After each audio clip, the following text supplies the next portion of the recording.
এটি হচ্ছে ১৯১৪ সালের কথা, যখন একটি ৮ বছরের শিশু জাপানের একটি গ্রামে খেলছিল।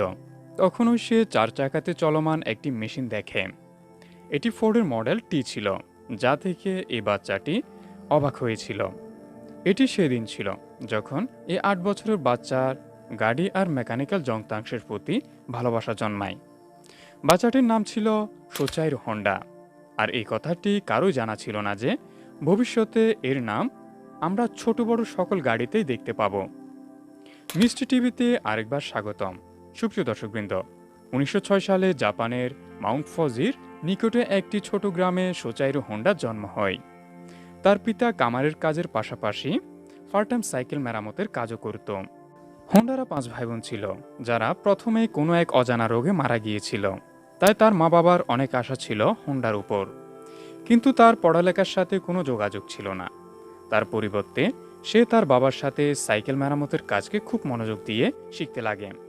যখন সে ১৬ বছরের হয়, তখন সে খবরের কাগজে চাকরির একটি বিজ্ঞাপন দেখে, যেখানে সে দেখে আর শোকাই নামের টোকিওর অটোমোবাইল কোম্পানিতে টেকনিশিয়ান চায়। হোন্ডা কোম্পানিকে চাকরির জন্য চিঠি লিখে, আর কপাল ভালো থাকার কারণে সেখান থেকে তার জন্য পজিটিভ রিপ্লাইও আসে। এটি সে সময় ছিল যখন হোন্ডা নিজের ঘর আর স্কুল ছেড়ে রোজগারের আশায় টোকিও রওনা দেয়।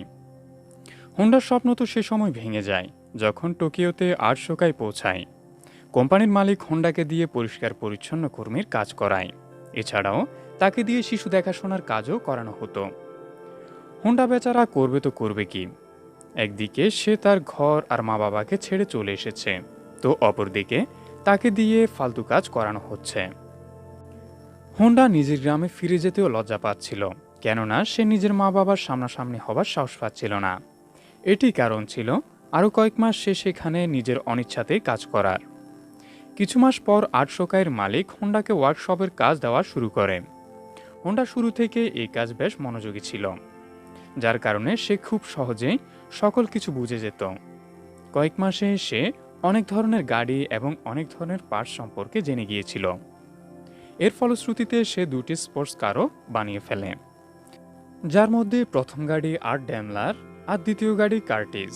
এই দুটি গাড়ি ব্যবহৃত ইঞ্জিনের মাধ্যমে বানানো হয়েছিল, যা জাপানিজ মোটর কার চ্যাম্পিয়নশিপ ১৯২৪-এ প্রথম স্থান অধিকার করেছিল।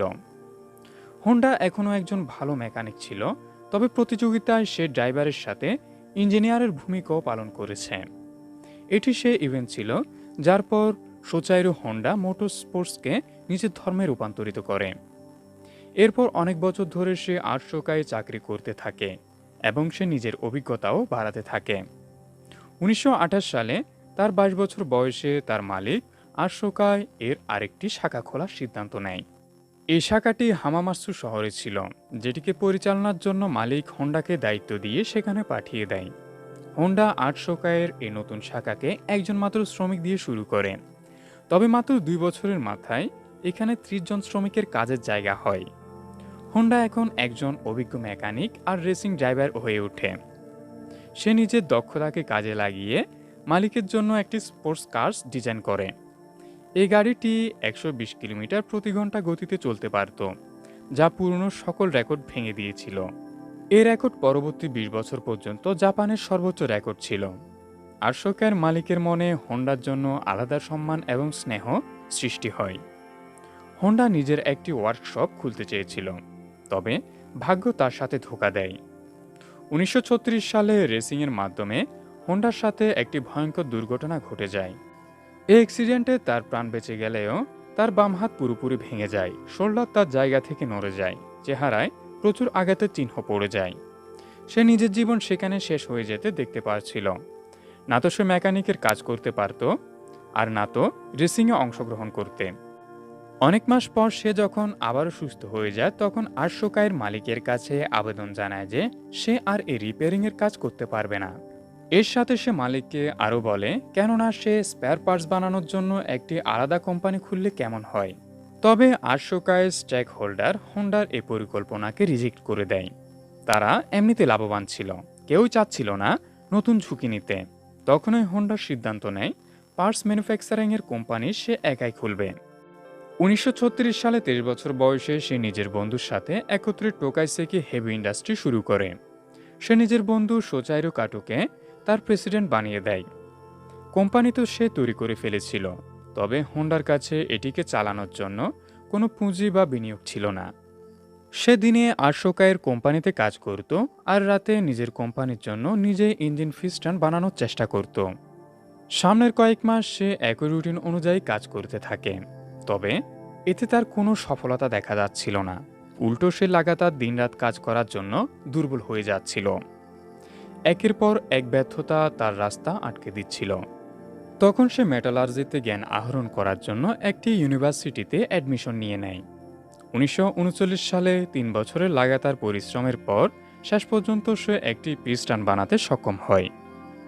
এখন সে আশোকায় চাকরি ছেড়ে দেয় আর পুরো সময় ধরে পিস্টন বানানোর কাজে সময় দিতে থাকে। তবে তার জানাই ছিল না যে তার বানানো পিস্টনে এখনো পর্যন্ত অনেক ভুল রয়েছে। সে টয়োটা কোম্পানিকে পিস্টন অফার করলে টয়োটা তার 50টি পিস্টনের মধ্যে 47টি পিস্টনে রিজেক্ট করে দেয়। এই খবর হোন্ডার উপর বজ্রের আঘাতের ন্যায় চড়াও হয়, আর তার কাছে এগুলো পুনরায় ঠিক করারও অন্য কোনো উপায় ছিল না। সে টয়োটা কোম্পানির দেওয়া তথ্যগুলোকে ভালো করে বোঝার জন্য পুরো জাপানে দৌড়ঝাঁপ শুরু করে। আলাদা আলাদা ফ্যাক্টরিতে গিয়ে গাড়ি তৈরিকারকের সাথেও দেখা করে। আগামী কিছু বছর সে মার্কেট বোঝার কাজে লাগিয়ে দেয়। এরপর হোন্ডা আরেকবার পিস্টন বানায়।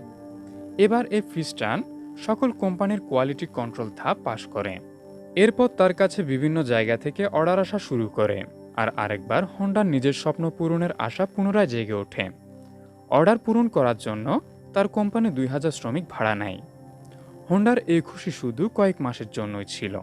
1942 সালে জাপান দ্বিতীয় বিশ্বযুদ্ধে ঝাঁপিয়ে পড়ে। সরকার জাপানের অনেকগুলো কোম্পানিকে নিজের কন্ট্রোলে নিয়ে নেয়, যার মধ্যে একটি কোম্পানি হল সোচাইরো হোন্ডার। হোন্ডার পথ অবনতি করে তাকে নিজেদের কোম্পানিরই সিনিয়র ম্যানেজিং ডাইরেক্টর বানিয়ে দেওয়া হয়। আর বিষয়টি আরও খারাপ হয়ে যায় যখন তার কোম্পানির শ্রমিকদের মিলিটারি সার্ভিসে লাগিয়ে দেওয়া হয়। সামনের 3 বছর অনেক কঠিন সময় পার করেন তিনি। তবে 1944 সালে এমন একটি ঘটনা ঘটে যা হোন্ডার সকল আশায় জল ঢেলে দেয়, যখন এয়ার রেডের মাধ্যমে একটি মিসাইল সোজা হোন্ডার ফ্যাক্টরিতে এসে পড়ে। পুরো দেশের অবস্থা খারাপ থেকে আরও খারাপ হতে থাকে। জাপান যুদ্ধে হেরে যাওয়ার অবস্থা দেখা যায়। এরপর 1945 সালে 2টি নিউক্লিয়ার বোমা হামলা হয়, যেগুলো জাপানের কোমর একেবারে ভেঙে দেয়। এই ঘটনার পর আমেরিকার সামনে আত্মসমর্পণ করে জাপান। যুদ্ধ তো এখন শেষ হয়ে গিয়েছে, তবে হোন্ডা সবকিছু হারিয়ে ফেলেছিল। সে নিজের কিছু বেঁচে যাওয়ার সম্পদ টয়োটাকে 4,50,000 ইয়েনে বিক্রি করে দেয়। সে আবারও একবার চাকরি হারিয়ে বসে। এই ঘটনা শুধু হোন্ডার সাথে হয়নি, বরং পুরো জাপান এই দুর্ভোগের মধ্য দিয়ে যাচ্ছিল। অর্থনীতি ধ্বংস হয়ে যাচ্ছিল, খাবার এবং পানি শেষ হয়ে যাচ্ছিল, জিনিসপত্রের মূল্য বৃদ্ধি পাচ্ছিল, যাত্রী পরিবহন সেবা পাওয়াও অনেক দুঃসাধ্য হয়ে পড়েছিল, কেননা জাপানে পেট্রোলের মজুদও প্রায় শেষ পর্যায়ে। এ সময় হোন্ডা জাপানিজ ইম্পেরিয়াল আর্মির একটি ছোট ইঞ্জিন পায়, যেটি দিয়ে সে ওয়্যারলেস রেডিও চালাত। নিজের অভ্যাসের দরুন তার মাথায় একটি বুদ্ধি আসে। সে ভাবে, কেননা এই ইঞ্জিনটিকে একটি সাইকেলে লাগিয়ে পরিবহন সমস্যা দূর করা যাক। এর মাধ্যমে তার পরিবহনও হবে এবং তার সস্তাও হবে, কেননা সে সময় সেখানকার মানুষরা প্রথমে দ্রব্যমূল্যের ঊর্ধ্বগতির কারণে পেরেশান ছিল। এরপর তারা যখন এই ইঞ্জিনটিকে একটি সাইকেলে লাগানো দেখে, তখন সবারও এই আইডিয়াই ভালো লাগে। অনেক ব্যবহৃত ইঞ্জিন তো হোন্ডার হাতে আসে। মানুষের চাহিদা এত বেশি ছিল যে হোন্ডা নিজের নতুন ইঞ্জিন ডিজাইন করে নেয়। এটি ইতিহাসের প্রথমবার ছিল যখন কোনো মেশিনে হোন্ডার নামে লোগো তৈরি করা হয়। হোন্ডার কাছে এত অর্থ ছিল না যে সে অধিক পরিমাণে এই সাইকেল বানাতে পারবে। অতঃপর সে 18,000 দোকানদারের নামে একটি খোলা চিঠি লিখে। হোন্ডার উপর মানুষের এত পরিমাণে বিশ্বাস ছিল যে 3,000 দোকানদার একসাথে পজিটিভ রিপ্লাই দেয়, আর এর সাথে টাকাও অ্যাডভান্স করে দেয়। পরবর্তী 3 বছরে হোন্ডা এমন একটি মোটরসাইকেল তৈরি করে যা মার্কেটের চাহিদার একটি পরিপূরক ছিল। এটি সুপার কাপ নামে লঞ্চ করা হয়, যা বাজারে আসতে সাড়া ফেলে দেয়। এই মডেলটি এত পরিমাণে সাফল্য অর্জন করে যে 1958 সালে এটি আমেরিকার ট্রায়াম্প আর হার্লি ডেভিডসনকে পিছিয়ে ফেলে দেয়। হোন্ডার রেসিংয়ের প্রতি অনেক শক্ত ছিলই, এই কারণে সে নিজের স্পোর্টস বাইকও বানানোর সিদ্ধান্ত নেয়। সেই কারণে সে বিভিন্ন বাইক রেসিংয়ে যাওয়া শুরু করে এবং সেখানে জয়ী বাইকের ফিচারগুলো নোট করে ফেলে। সে সময় এমন স্পোর্টস প্রতিযোগিতার রেসের চাইতেও তৈরিকারক কোম্পানির জন্য মার্কেটিংয়ের কাজ করত এটি। কিছু সময়ের মধ্যে হোন্ডা নিজের প্রথম স্পোর্টস বাইক লঞ্চ করে ফেলে, যেটি 1962 সালে ইন্টারন্যাশনাল রেসিং কম্পিটিশনে প্রথম স্থান অধিকার করেছিল। এই রেসিংয়ের মাধ্যমে হোন্ডার নাম পুরো বিশ্বে জনপ্রিয় হয়ে ওঠে। 1963 সালে হোন্ডা পৃথিবীর সবথেকে বড় মোটরসাইকেল তৈরিকারক কোম্পানিতে পরিণত হয়, আর 1968 সাল পর্যন্ত তারা 1 কোটি মোটরসাইকেল বিক্রি করে ফেলে। নিজের জীবনে 62 বছর কাটানোর পর অবশেষে সোচাইরো হোন্ডার সফলতা অর্জন করা তো হলো, তবে তার বাল্যকালের দেখা স্বপ্ন এখনও পর্যন্ত পূরণ করা হয়নি। হোন্ডা এখন কার ম্যানুফ্যাকচারিংয়ের দিকে যেতে চাইছিল। অনেক লোকে হোন্ডাকে এমনটা করতে নিষেধ করেছিল, কিন্তু তিনি কারো কথাই শোনেননি।